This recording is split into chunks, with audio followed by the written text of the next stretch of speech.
Assalamualaikum warahmatullahi wabarakatuh. Halo semua, perkenalkan nama saya Cahyani Nabila Pangesti. Saya dari Prodi Usaha Perjalanan Wisata Universitas Negeri Jakarta tahun 2023. Di sini saya akan menjelaskan mengenai resiko keselamatan kerja di industri pariwisata. Apa sih manajemen keselamatan kerja atau sistem manajemen keselamatan kerja? Itu adalah upaya untuk mengendalikan risiko di tempat kerja guna menciptakan lingkungan yang aman, efisien, dan produktif. Manajemen keselamatan kerja juga mempunyai tujuan. Yang pertama itu untuk melindungi tenaga kerja dan orang lain di tempat kerja. Yang kedua itu menjamin sumber produksi dapat digunakan secara aman dan efisien. Dan yang ketiga itu meningkatkan kesejahteraan dan produksi nasional. Pentingnya safety management dalam risiko kecelakaan kerja di industri pariwisata itu ada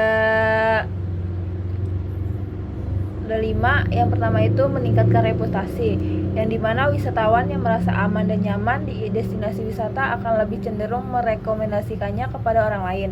Yang kedua, melindungi pekerja dan wisatawan, yaitu penerapan 3K yang baik dapat mengurangi resiko kecelakaan kerja dan memastikan wisatawan dapat menikmati liburan mereka.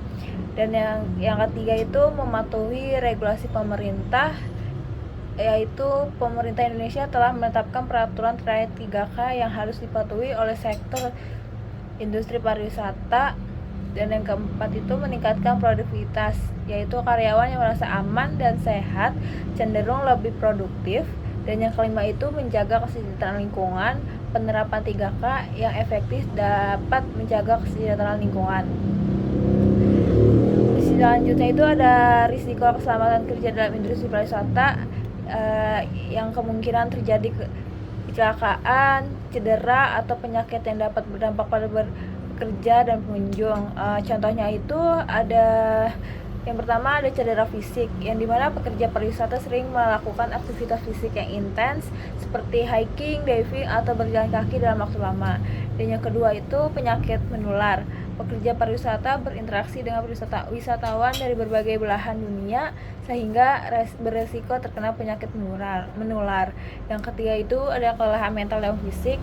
Pekerja pariwisata sering mengalami kekelelahan mental dan fisik karena tekanan untuk memberikan layanan yang terbaik, jadwal yang ketat, dan perjalanan yang panjang.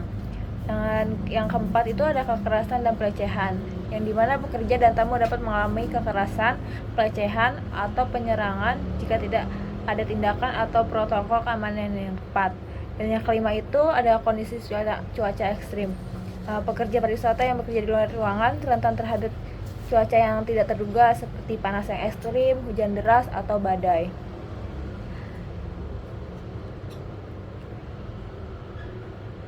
Selanjutnya ada risiko kecelakaan di industri pariwisata itu dapat memiliki dampak yang signifikan.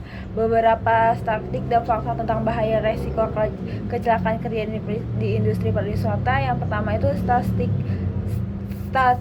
global, yaitu menurut Organisasi Internasional Buruh atau ILO, sektor pariwisata memiliki tingkat kecelakaan kerja yang lebih tinggi dibandingkan dengan sektor lainnya. Yang kedua itu pada tahun 2019 terdapat 340 juta kecelakaan kerja di seluruh dunia dengan 2,3 juta kematian.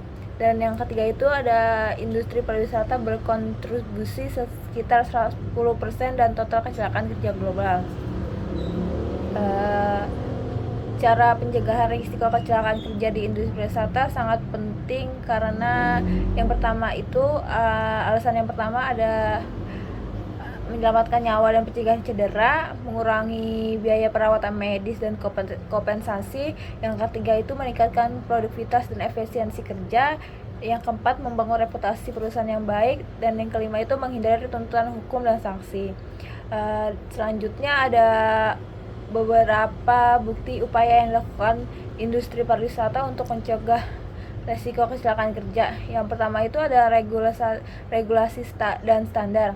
Contohnya seperti Peraturan Pemerintah Indonesia Nomor 50 Tahun 2012 tentang penerapan sistem manajemen keselamatan dan kesehatan kerja. Yang kedua itu ada kerjasama dengan lembaga keselamatan kerja, dan yang ketiga itu ada kerjasama dengan asosiasi pariwisata.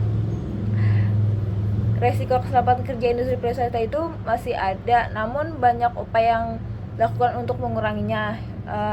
Salah satu upayanya itu risiko yang masih ada yaitu kecelakaan transportasi, misalnya kecelakaan bus wisata. Yang kedua itu kecelakaan di tempat kerja, misalnya itu ada jatuh atau terjepit. Yang ketiga itu paparan bahaya alam, misalnya itu ada gempa, tsunami, dan tanah longsor. Yang keempat itu ada kecelakaan saat melakukan aktivitas outdoor, misalnya snorkeling, hiking.